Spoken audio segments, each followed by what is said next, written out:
చాలా రోజుల తర్వాత హైదరాబాద్‌లో ఒక ఫంక్షన్‌కయితే వెళ్ళానండి. సో, ఈ డ్రెస్ అయితే వేసుకున్నాను.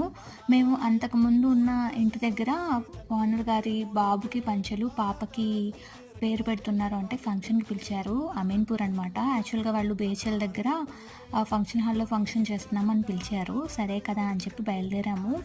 ఇంకా దారిలో ఇలా జ్యువెలరీ షాప్ ఒకటి కనిపిస్తే పాపకి గిఫ్ట్ కొందాము అని చెప్పేసి వచ్చామనమాట. యాక్చువల్‌గా మా ప్లాన్ ఒక గ్లాస్ కొనాలి సిల్వర్‌లో అని. బట్ అక్కడ చాలా చూసాం కానీ ఏమీ నచ్చలేదు. ఫైనల్‌గా అయితే ఒక బౌలు, ఒక స్పూను కొందామని అయితే డెసిషన్ తీసుకున్నా. చూస్తున్నారు కదా! ఈ బౌలు, స్పూన్ అయితే తీసుకున్నాం. బాబుకి అంతకుముందు చాలా గిఫ్ట్‌లు ఇచ్చున్నాం. పాప పుట్టాక ఎళ్ళలేదనమాట. అందుకని చెప్పేసి ఇంకా గిఫ్ట్ కొనేసుకొని, ప్యాక్ చేసేసుకొని మళ్ళీ అయితే స్టార్ట్ అయిపోయాము. అక్కడ మేమున్న కాలనీలో అందరూ మాట్లాడారు. ఎంత హ్యాపీగా అనిపించిందంటే మేము వచ్చేసి 9 మంత్స్ అవుతున్నా అందరూ గుర్తుపెట్టుకున్నారు అని అయితే అనుకున్నాము. ఫైనల్‌గా అయితే ఫంక్షన్ జరుగుతుంది. వీడియో నచ్చితే లైక్, షేర్ అలాగే ఫుల్ వీడియో